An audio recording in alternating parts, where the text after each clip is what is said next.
बिस्मिल्लाहिर्रहमानिर्रहीम। अस्सलाम वालेकुम। लाहौर में एक एसएचओ की ज़ुबानी। मैं 1996 में लाहौर में एसएचओ था। मेरे वालिद अलील थे। मैंने इन्हें सर्विसेज हॉस्पिटल में दाखिल करवा दिया। सर्दियों की एक रात में ड्यूटी पर था और वालिद हॉस्पिटल में अकेले थे। अचानक इनकी तबीयत ज़्यादा ख़राब हो गई और वो वॉमिटिंग करने लगे। मेरे ख़ानदान का कोई शख्स इनके पास नहीं था। वो 2 मरीज़ों का कमरा था। इनके साथ दूसरे बेड पर एक मरीज़ दाखिल था। इस मरीज़ का अटेंडेंट मौजूद था। वो उठा, इसने डस्टबिन और तौलिया लिया और मेरे वालिद की मदद करने लगा। वो सारी रात अब्बा जी की देखभाल करता रहा। उसने इन्हें कहवा भी बनाकर पिलाया और इनका सर और बाजू भी दबाए। सुबह डॉक्टर आया तो इसने इसे मेरे वालिद की कैफियत बताई और अपने मरीज़ की मदद में लग गया। मैं 9 बजे सुबह वालिद से मिलने हॉस्पिटल आ गया। अब्बा जी की तबीयत इस वक्त तक बहाल हो चुकी थी। मुझे उन्होंने अटेंडेंट की तरफ इशारा करके बताया, रात मेरी इस मौलवी ने बड़ी खिदमत की। मैंने अटेंडेंट की तरफ देखा। वो एक दरमियानी उम्र का मुलाजिम था। मैंने मुस्कुरा कर इसका शुक्रिया अदा किया, लेकिन फिर सोचा, उसने सारी रात मेरे वालिद की खिदमत की है, मुझे इसे टिप देनी चाहिए। मैंने जेब से 500 रुपये निकाले और इसके पास चला गया। वो कुर्सी पर बैठा हुआ था। मैंने अपना एक हाथ इसके कंधे पर रखा और दूसरे हाथ से इसे 500 रुपये पकड़ाने लगा। वो कुर्सी पर कसमसाया, लेकिन मैंने रोनियत भरी आवाज़ में कहा, ले मौलवी, रख ये रकम, तेरे काम आएगी। वो बोला, नहीं भाई नहीं, मुझे किसी मुआवजे की ज़रूरत नहीं। मैंने आपके वालिद की खिदमत अल्लाह की रज़ा के लिए की थी। मैंने नोट ज़बरदस्ती इसकी जेब में डाल दिए। इसने वापस निकाले और मेरे हाथ में पकड़ाना शुरू कर दिए, जबकि मैं इसे कंधे से दबाता जा रहा था और इसरार कर रहा था।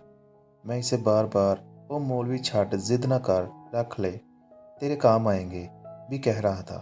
मगर वो बार बार कह रहा था, मेरे पास अल्लाह का दिया बहुत है, मुझे पैसे नहीं चाहिए।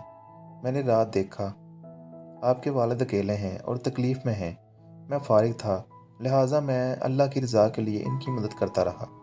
आप लोग बस मेरे लिए दुआ करें, वगैरह वगैरह। लेकिन मैं बाज ना आया। मैंने फ़ैसला कर लिया, मैं हर सूरत इसे पैसे दे कर रहूँगा। पुलिस ऑफिसर ने बताया, इंसान जब ताकत में होता है तो ये मामूली मामूली बातों पर ज़िद बांध लेता है। ये हर सूरत अपनी बात मनवाने की कोशिश करता है। मैंने भी पैसे देने की ज़िद बना ली थी, मगर मौलवी मुझसे ज़्यादा ज़िद्दी था। वो नहीं मान रहा था। मैं इसकी जेब में पैसे डालता था और वो निकाल कर कभी मेरी जेब में डाल देता था और कभी हाथ में पकड़ा देता था। मैंने इसे धींगा मुश्ती में इससे पूछा, मौलवी यार तुम करते क्या हो? इसने जवाब दिया, बस ऐसे ही लोगों की खिदमत करता हूँ। वो मुझे अपने काम नहीं बताना चाहता था। मैंने अब इसका ज़रिया रोज़गार जानने की ज़िद भी बना ली।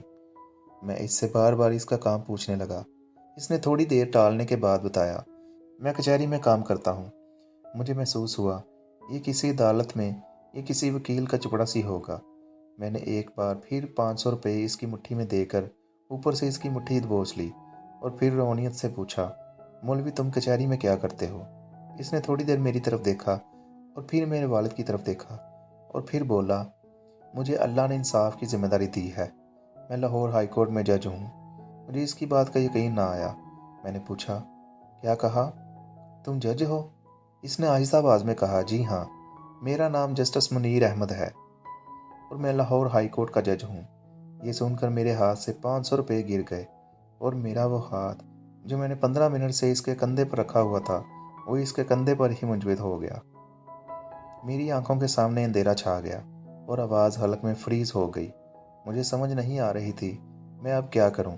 जस्टिस साहब ने बड़े प्यार से मेरा हाथ अपने कंधे से उतारा, खड़े हुए, झुककर फर्श से 500 रुपये उठाए, मेरी जेब में डाले और फिर बड़े प्यार से अपने मरीज़ की तरफ इशारा करके बताया, ये मेरे वालिद हैं, मैं सारी रात इनकी खिदमत करता हूँ, इनका पखाना तक साफ़ करता हूँ।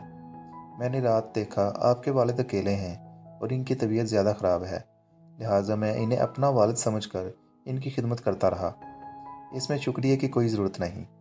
ये सुनकर मैं शर्म से ज़मीन में गड़ गया, क्योंकि मैं सिर्फ एसएचओ था और मेरे पास वालिद के लिए वक़्त नहीं था। मैंने इन्हें अकेला हॉस्पिटल में छोड़ दिया था, जबकि हाई कोर्ट का जज पूरी रात अपने वालिद के साथ साथ मेरे वालिद की खिदमत भी करता रहा और ये इनकी वॉमिटिंग भी साफ़ करता रहा। मेरे लिए डूब मरने का मुकाम था। میں ان کے پاؤں میں جھک گیا، مگر اس عظیم شخص نے مجھے اٹھا کر سینے سے لگا لیا۔ وہ پولیس آفیسر اس کے بعد رونے لگے۔ پولیس آفیسر نے بتایا، میری ان سے بے شمار ملاقاتیں ہوئیں۔ میں نے زندگی میں ان سے اچھا، دیندار، ایماندار اور نڈر انسان نہیں دیکھا۔ ان کا پورا نام جسٹس ڈاکٹر منیر احمد خان تھا۔ انہوں نے 2 PhD کی تھیں، ایک پاکستان سے اور دوسری جامعۃ الازہر مصر سے۔ دوسری PhD کے لیے انہوں نے باقاعدہ عربی زبان سیکھی تھی۔ انہوں نے اس کے علاوہ ملکی اور بین الاقوامی قوانین پر 24 کتابیں لکھی تھیں۔ وہ ان تمام کاموں کے ساتھ ساتھ تیزی سے مقدمات نپٹانے میں مشہور تھے۔ چیف جسٹس جس مقدمے کا فوری فیصلہ چاہتے تھے، وہ مقدمہ جسٹس منیر احمد کی عدالت میں لگ جاتا تھا۔ میں خاموشی سے سنتا رہا۔ جسٹس صاحب غریب خاندان سے تعلق رکھتے تھے۔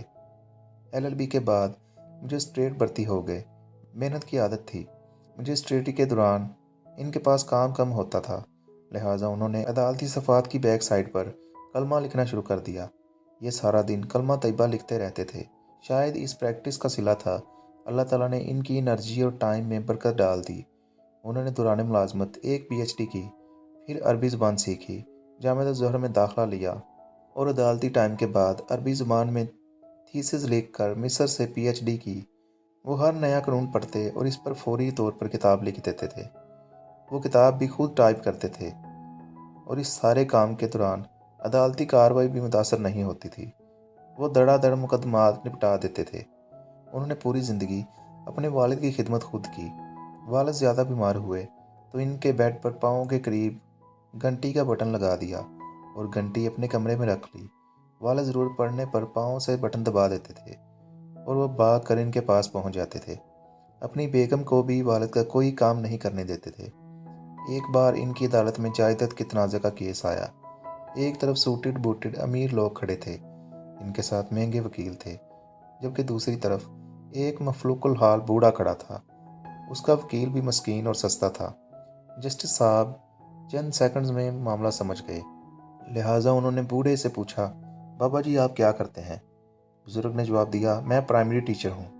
یہ سن کر جسٹس صاحب اٹھ کر کھڑے ہو گئے اور کہا، ماشاءاللہ، ہماری عدالت میں آج ایک استاد آئے ہیں، لہٰذا یہ استاد کرسی پر بیٹھیں گے اور عدالت سارا دن ان کے احترام میں کھڑی ہو کر کام کرے گی۔ اور اس کے بعد یہی ہوا۔ وہ بوڑھا استاد کرسی پر بیٹھا رہا، جبکہ جسٹس صاحب اپنے عملے اور وکلاء کے ساتھ کھڑے ہو کر کام کرتے رہے۔ جسٹس صاحب نے سارے مقدمے نپٹانے کے بعد آخر میں بوڑھے استاد کا کیس سنا اور 5 منٹ میں وہ بھی نپٹا دیا۔ پولیس آفیسر نے بتایا کہ وہ 500 روپے وہ ہمیشہ اپنی جیب میں رکھتے ہیں، کیونکہ انہیں ایک اصلی انسان نے چھوا تھا۔